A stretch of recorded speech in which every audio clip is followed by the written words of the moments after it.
Salut à tous, bienvenue sur JB Aubert. L'US Air Force tente depuis des années de retirer l'Addix Warthog du service. Trop lent, disait-il, trop vulnérable, plus de place dans la guerre moderne. Puis l'opération Epic Fury a commencé et personne n'a prévenu le Warthog. En ce moment même, cet appareil que le Pentagone voulait mettre à la casse-vol librement au-dessus de l'Iran. Et ce que cela signifie réellement, c'est quelque chose que les briefings officiels prennent bien soin de ne pas dire tout haut. Apparemment, dans certains cercles politiques, obsolète veut juste dire gênant pour les éléments de langage d'hier. La logique ici est quelque chose que tous les planificateurs militaires comprennent. L'ordre dans lequel on envoie les avions dans un conflit n'a rien d'aléatoire. C'est une lecture directe du niveau de danger dans le ciel. On envoie d'abord les plateformes les plus furtives, les plus rapides, les plus survivables, les F-35, les bombardiers furtifs B-2 Spirit, les 22 Raptor. Ce sont les appareils conçus pour un espace aérien où l'ennemi peut encore riposter. Les appareils qui viennent ensuite, les Addix Warthog et les hélicoptères Apache, appartiennent à une catégorie complètement différente. Ils sont lents, ils sont bruyants, ils volent bas. Ils ne sont pas conçus pour survivre dans un environnement contesté. Ils sont conçus pour dominer quand cet environnement n'existe plus. La séquence raconte l'histoire. Et en ce moment, ces appareils de deuxième vague volent au-dessus de l'Iran. Le 26 mars, le secrétaire à la guerre Pete Hegseth a fait une déclaration qui a frappé de plein fouet la communauté des analystes militaires. Il a déclaré pendant son briefing que des hélicoptères de combat Apache menaient des missions de frappe dans l'espace aérien iranien et dans l'ensemble du détroit d'Ormuz à volonté. Il a aussi confirmé que des Addix Thunderbolt 2, l'emblématique Warthog, opéraient librement dans ce même espace aérien. Cela clôt pratiquement le débat parce que ces plateformes d'appui aérien rapprochées, lentes et volant à basse altitude, ne sont envoyées que lorsque l'ennemi n'a plus de défense aérienne réellement efficace. Quand même les avions lents obtiennent la vedette, c'est que une vieille logique de conférences de presse commence clairement à vaciller. L'Iran a passé des décennies et dépensé des milliards de dollars pour s'assurer que cette phrase ne puisse jamais être vraie. Des systèmes de missiles russes 300, des batteries bavards, 373 produites au pays, des réseaux radars superposés, des infrastructures d'alerte précoce. Toute cette architecture reposait sur un seul calcul: rendre le coût d'une campagne aérienne américaine si élevé que Washington hésiterait avant de s'engager pleinement, forcer les États-Unis à s'en remettre exclusivement à leurs plateformes furtives les plus coûteuses et épuiser l'opération avant qu'elle n'atteigne ses objectifs. Ces plans sont maintenant en ruine. Pour comprendre comment on en est arrivé là, il faut remonter avant le lancement de l'opération Epic Fury, le 28 février 2026. L'effondrement des défenses aériennes iraniennes n'a pas commencé avec cette campagne. Il a commencé plus de 8 mois plus tôt. En juin 2025, les États-Unis et Israël ont lancé l'opération Midnight Hammer, une campagne aérienne ciblée qui a dévasté les installations d'enrichissement de Fordo et de Natanz et détruit le complexe métallurgique d'Ispahan. Midnight Hammer n'a pas seulement endommagé le programme nucléaire iranien. L'opération a percé des brèches dans le réseau de défense aérienne iranien que l'Iran n'a jamais entièrement réparé. En décembre 2025, Forbes signalait déjà des lacunes critiques dans les défenses aériennes iraniennes. L'ancien président iranien Hassan Rouhani a décrit la situation en des termes remarquablement francs. Le ciel iranien, a-t-il dit, était devenu complètement sûr pour l'ennemi. L'Iran ne disposait plus d'une véritable dissuasion. Des pays voisins comme l'Irak, la Syrie, le Liban et la Jordanie avaient tous un espace aérien contrôlé par les États-Unis et Israël. C'était pas de la rhétorique. C'était une évaluation exacte de la position réelle de l'Iran. Au moment où l'opération Epic Fury a commencé, Army Technology rapportait que l'Iran ne disposait plus que d'environ 100 lanceurs de défense aérienne à l'échelle de tout le pays. Seulement 100. Pour un pays de la taille géographique de l'Iran et sans aucune garantie que tous ces lanceurs étaient même compatibles avec l'ensemble des missiles nécessaires pour monter une défense cohérente, cela signifiait que l'Iran était déjà en train de perdre, avant même que la première frappe de cette campagne ne tombe. Puis sont venues les premières heures d'Epic Fury. Dans les 24 premières heures, le chef d'état-major de Tsahal, le lieutenant-général Eyal Zamir, a déclaré que 80% des systèmes de défense aérienne iraniens avaient été détruits ou neutralisés.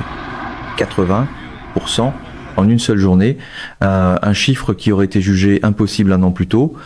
C'était pas impossible, c'était le résultat de plusieurs années de préparation, d'accumulation de renseignements et de ciblage systématique de chaque vulnérabilité que l'Iran n'avait pas corrigée après Midnight Hammer. Même ce chiffre sous-estime la réalité parce que détruire 80% d'un réseau déjà gravement affaibli n'a pas laissé derrière lui une version dégradée de ce qui existait auparavant. Cela a laissé des restes épars et isolés, des soldats munis de lanceurs portatifs, des stations radars coupées de toute structure de commandement, des systèmes plus anciens sans aucune intégration entre eux, le genre de fragments qui restent dangereux pour des appareils isolés dans certains corridors précis, mais qui sont totalement incapables d'arrêter une campagne aérienne soutenue multiplateforme. C'est dans cet environnement que l'ADIX et l'Apache évoluent maintenant librement. C'est habituellement à ce moment-là que les briefings fanfarons baissent de ton et que la réalité technique parle plus fort. L'ADIX Thunderbolt 2 a été conçu dans les années 1970. Son nom officieux, le Warthog, lui convient mieux que n'importe quelle désignation officielle. Il est laid, lourd et construit pour encaisser les dégâts et continuer à voler. Son cockpit blindé en titane, la fameuse baignoire en titane, est conçu précisément pour protéger le pilote contre les tirs au sol. Ces systèmes de vol redondants lui permettent de perdre un de ses deux moteurs et de revenir quand même à la base. Son canon GAU 8A, Avenger de 30 mm, un canon rotatif à 7 tubes montés dans le nez, tire 3900 obus par minute, des munitions à uranium appauvries capables de percer le blindage d'un char. Dans des conditions normales, dans un espace aérien où un adversaire dispose encore de défense aérienne fonctionnelle, la DIX est exposée. Son plafond opérationnel n'est que de 20 000 pieds. Le système russe S-300 que possédait l'Iran peut engager des cibles à des altitudes allant jusqu'à 19 000, soit environ 100 000 pieds, 5 fois ce que la DIX peut atteindre. Dans un pays doté de batteries S-300 fonctionnelles, envoyer un Warthog serait un risque opérationnel inacceptable. L'Iran ne dispose plus de batteries S-300 fonctionnelles, du moins plus dans un sens intégré réellement significatif. Selon Flight Global, au 19 mars, le président du comité des chefs d'état-major interarmés, le général Dan Kane, a confirmé que des ADIX menaient des missions de combat au-dessus du détroit d'Ormuz. Il a déclaré, lors d'une conférence de presse au Pentagone, que l'ADIX Warthog était désormais engagé sur le flanc sud et qu'il repérait et neutralisait des embarcations d'attaque rapide dans le détroit d'Ormuz. Il a aussi confirmé que des hélicoptères A-60 4 Apache avaient rejoint le combat, opérant eux aussi sur le flanc sud et agissant contre les menaces de drones iraniens. Ça remet un peu en place cette marque de fanfaronnade qui traite chaque crise comme un décor pour une autre formule de dur à cuire. La stratégie iranienne dans le détroit reposait sur des embarcations d'attaque rapide, de petits bateaux de la marine du corps des gardiens de la révolution islamique, très manœuvrables, capables de submerger des navires plus gros et de menacer le trafic commercial. Les prix du pétrole ont dépassé les $100 le baril après que l'Iran a déclaré le détroit fermé, étranglant une voie maritime par laquelle transite normalement environ 20% du pétrole échangé dans le monde. Face à cette menace, l'ADIX est un outil parfaitement adapté. Son canon GAU 8, tirant à près de 4000 coups par minute, peut neutraliser un bateau d'attaque rapide en quelques secondes. Au-delà du canon, selon The War Zone, les ADIX opérant dans le détroit emportaient des bombes polyvalentes Mark 82, des missiles air-sol AGM, 6.5 Maverick et des munitions guidées au laser. À lui seul, le missile Maverick a une portée de plus de 17 000, ce qui signifie que l'ADIX peut neutraliser un navire bien avant que celui-ci ne représente une menace. Les missiles AIM-9 Sidewinder donnent au Warthog une capacité d'autodéfense contre les drones iraniens et les appareils plus anciens. La roquette APKWS-2, optimisée pour le combat aérien, fournit un outil supplémentaire contre les drones. L'ampleur de ce qui a été exécuté est considérable, quelle que soit la mesure retenue. Selon le secrétaire Exet, à la fin mars, les États-Unis avaient frappé au moins 10 000 cibles en Iran depuis le début de l'opération. Pas 10 000 munitions tirées, mais 10 000 cibles individuelles frappées. Les États-Unis affirment que 92% des grands navires iraniens ont été sortis du conflit. Les tirs de missiles iraniens ont chuté de 90%, résultat d'une campagne systématique contre les sites de lancement, les installations de production et les chaînes d'approvisionnement. L'ancien guide suprême Ali Khamenei a été écarté du commandement dans les premières heures de l'opération Epic Fury. Des centres de commandement et de contrôle à travers le pays ont été frappés à répétition. Pour un camp qui adore les slogans spectaculaires, les chiffres ont une fâcheuse tendance à exiger quelque chose de plus rare, la précision. Selon le Washington Post, qui a publié des images satellites le 29 mars, au moins 29 sites de lancement de missiles balistiques iraniens ont été rendus inopérants depuis le début de l'opération. Les frappes contre l'infrastructure de production de missiles à Shaoudi, Partin, Khojié et à Kamia, tous des nœuds critiques de la chaîne d'approvisionnement iranienne, en missiles balistiques qui produisent le carburant alimentant ces missiles, ont causé des dégâts supérieurs même à ceux qu'ils avaient subis pendant la guerre de 12 jours en juin 2025. La logique ici n'est pas seulement immédiate, elle est tournée vers l'avenir. Comme l'a déclaré le commandant du CENTCOM, l'amiral Brad Cooper, lors d'un briefing de mars, l'objectif est de démanteler systématiquement la capacité de production de missiles de l'Iran pour l'avenir. Détruire des missiles compte, mais détruire les usines qui fabriquent le carburant fait tout autre chose. Cela ne retarde pas le programme de quelques mois, cela le retarde de plusieurs années. La DIX a fait partie de cette campagne dès ses premières phases. L'analyse d'Army Recognition explique le mécanisme.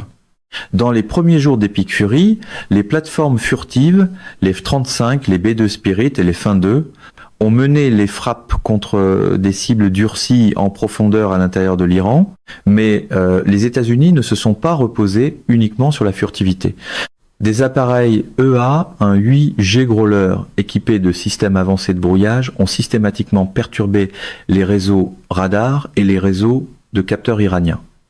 Des systèmes spatiaux ont ajouté une autre couche d'interférence. Le résultat ne s'est pas limité à la destruction physique des batteries de défense aérienne. Il s'est agi d'un aveuglement temporaire de l'ensemble du réseau.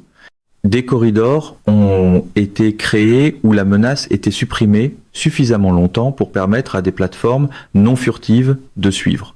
C'est ainsi que des ADIC sont entrés dans l'espace aérien iranien dès les premières phases de la campagne, frappant des unités de défense aérienne compromises par la cyberguerre et la guerre électronique avant qu'elles ne puissent récupérer et réengager le combat. C'est justement la partie que la bravade performative de salle de crise n'explique jamais vraiment.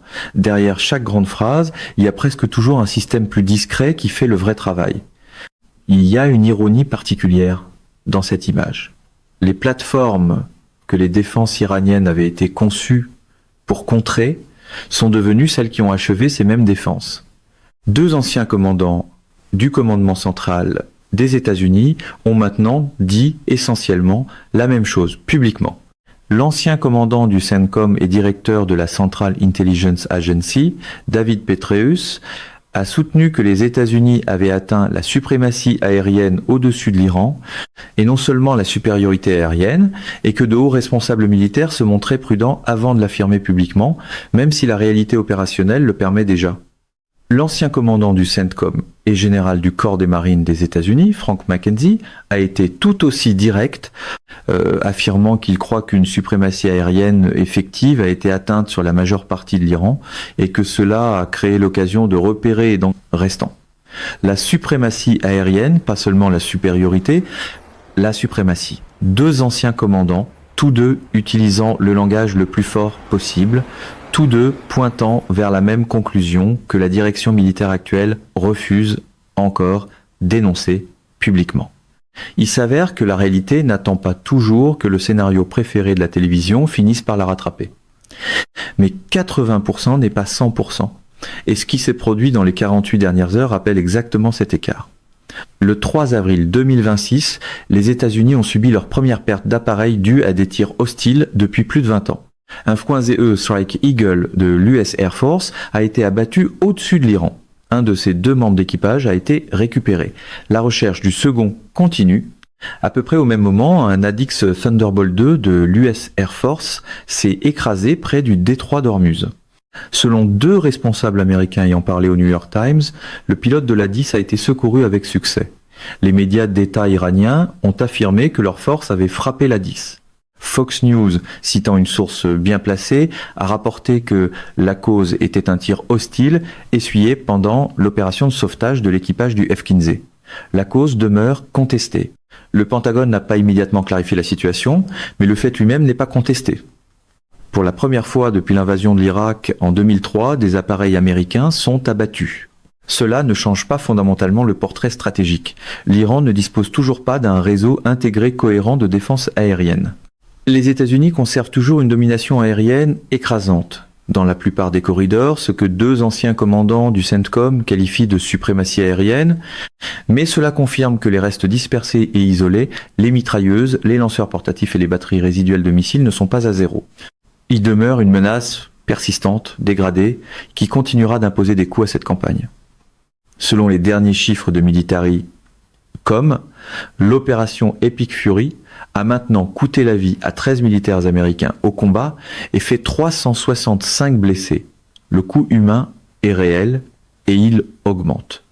La situation stratégique générale arrive à un point de bascule.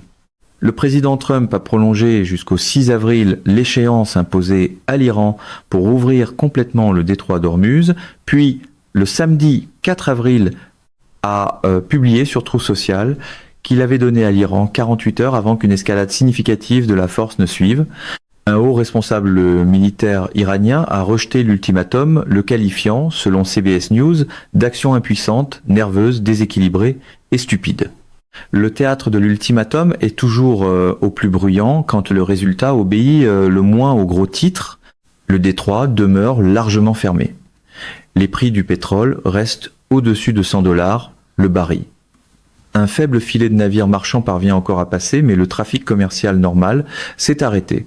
La pression économique sur l'ensemble du système commercial mondial est sévère.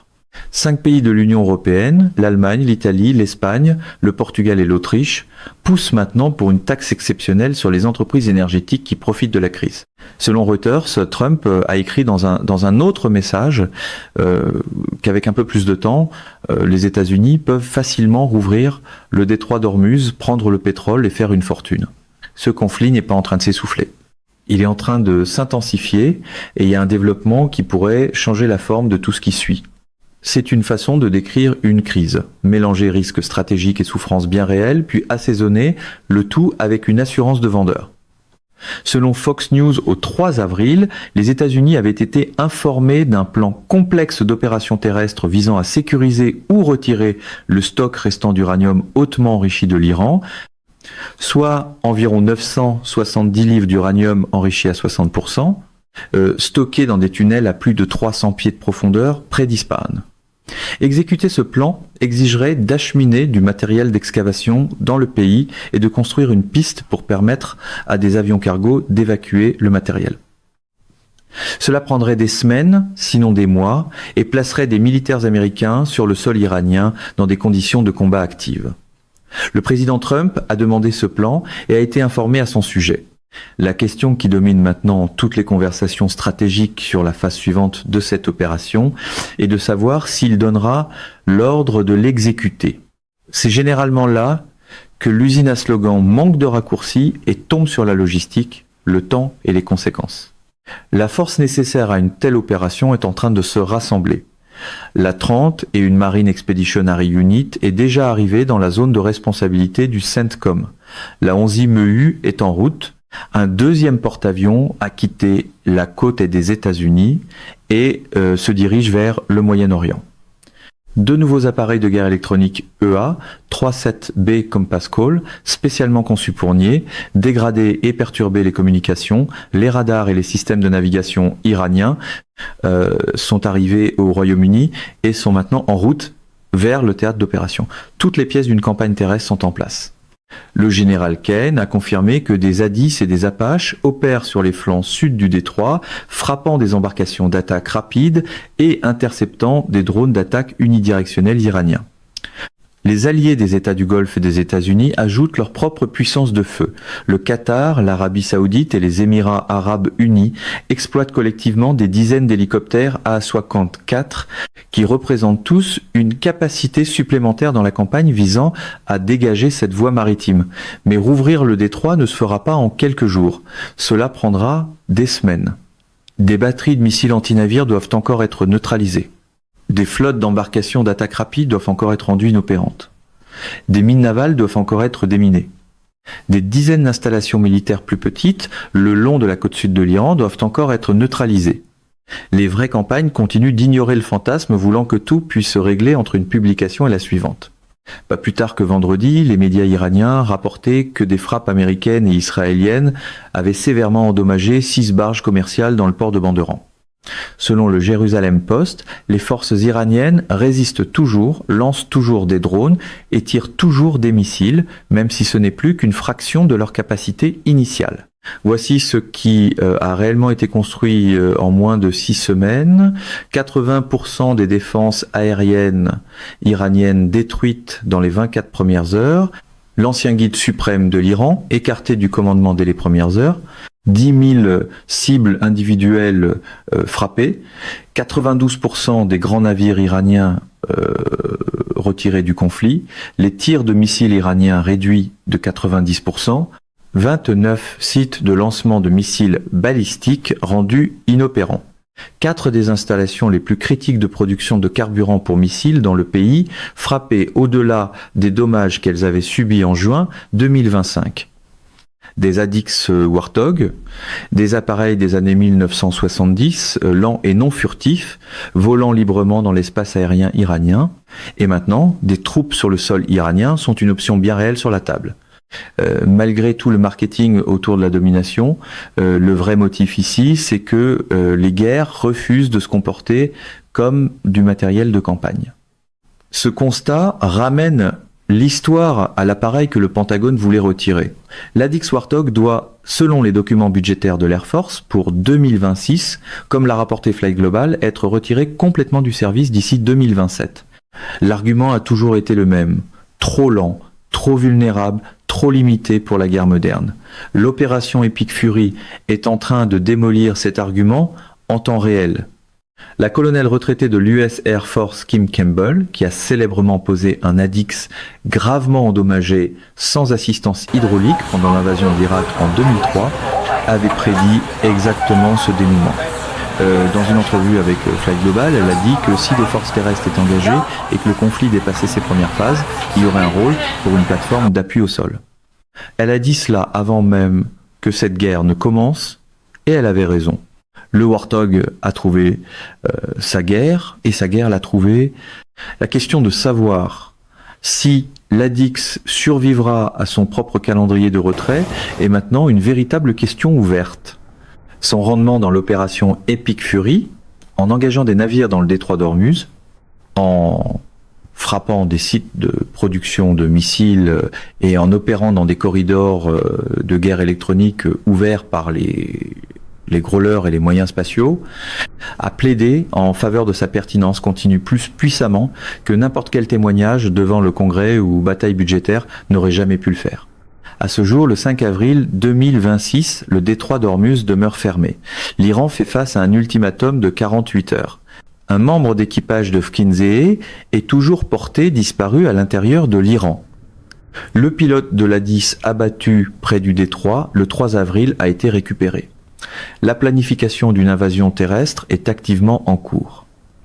Les États-Unis continuent de faire voler des ADIX Warthog et des hélicoptères Apache, lents, bruyants, visibles depuis le sol, au-dessus de l'un des espaces aériens les plus disputés de la planète.